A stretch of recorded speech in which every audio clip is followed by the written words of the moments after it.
আমি লাউয়ের কোপ্তা করবো, তাই লাউটাকে একটু ঘষে নেবো, ছাড়িয়ে একটু করে নিয়ে দিকে ঘষে তারপর আমি বেসন টেসন মিলাবো। আবার এটা আমি ঘষে নিয়েছি, একটুখানি নুন দিয়ে রেখেছিলাম, এতটা জল বেরিয়েছে, জলটাকে আমি ফেলে দিচ্ছি, জলটা লাগবে না।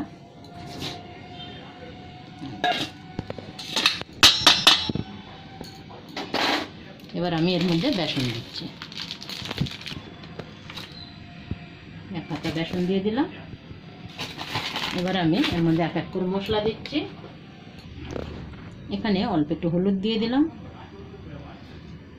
কাশ্মীরি লঙ্কার গুঁড়ো, একটু নুন, আর এখানে আমার জিরে ধনে ভাজা আছে, এই ভাজা মশলাটা দিয়ে দিচ্ছি আমি। এবার আমি ভালো করে হাত দিয়ে মেখে নিচ্ছি।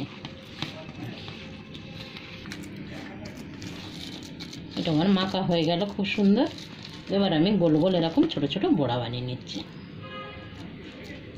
এদিকে আমার তেল গরম হয়ে গেছে, তেলে দিয়ে দিচ্ছি এক এক করে বল বানিয়ে।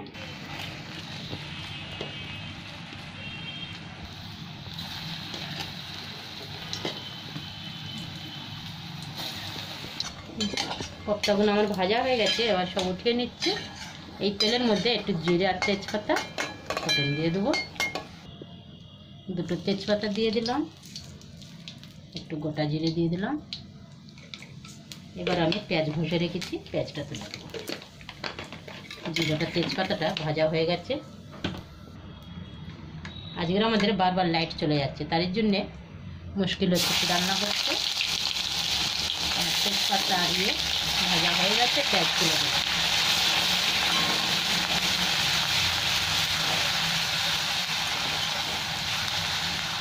এই পেঁয়াজটা একটু ভাজা হবে, এইদিকে একটা আমি টমেটো ঘষে নিই। এখানে আমার পেঁয়াজ ভাজা হয়ে গেছে, এবার আমি এক এক করে মশলা দিয়ে দিচ্ছি। আগে দিয়ে দিলাম নুনটা আমি, এবার একটু হলুদ দিয়ে দিচ্ছি, লঙ্কার গুঁড়ো, এখানে জিরে পাউডার, আর অল্প একটু দিলাম ধনে পাউডার।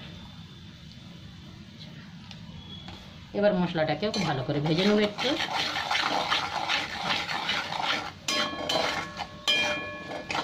এক দু মিনিট মশলাটাকে ভেজে নেব, তাহলে কাঁচা গন্ধটা চলে যাবে।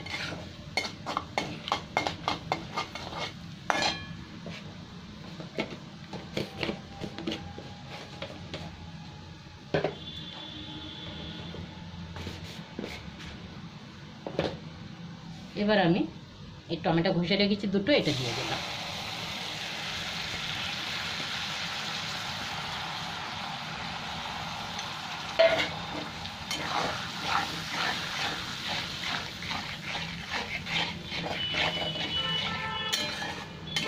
টমেটো দিয়ে কষতে কষতে মশলার সাথে তেল ছেড়ে দিবে, তারপর আমি গরম জলটা দিয়ে দেবো।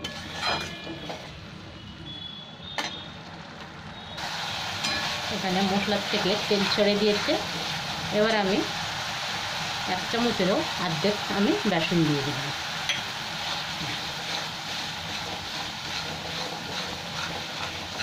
বেসনটা দিলাম, ঝোলটা খুব ঘনও হয়ে যাবে। বেসনটার মধ্যে ভালো করে ভাজা আমার হয়ে গেছে।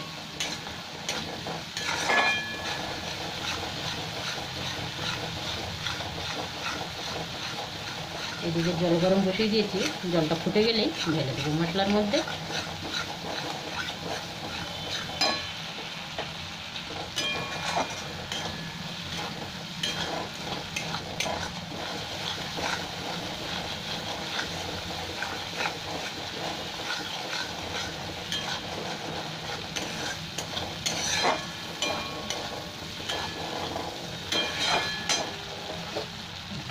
দিয়ে দিলাম,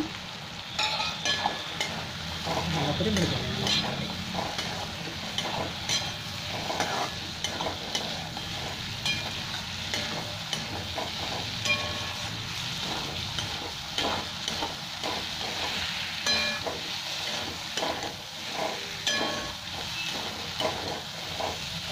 এবার আমার জল ফুটে গেছে, জলটা দিয়ে দিচ্ছি।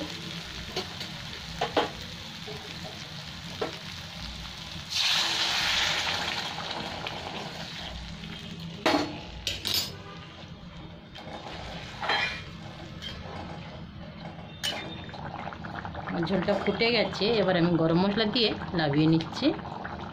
ঝোল টেনেও যাবে ঠান্ডা হয়ে গেলে। আবার ঢাকা দিলাম। কোপ্তা আমার হয়ে গেছে, বন্ধ করলাম।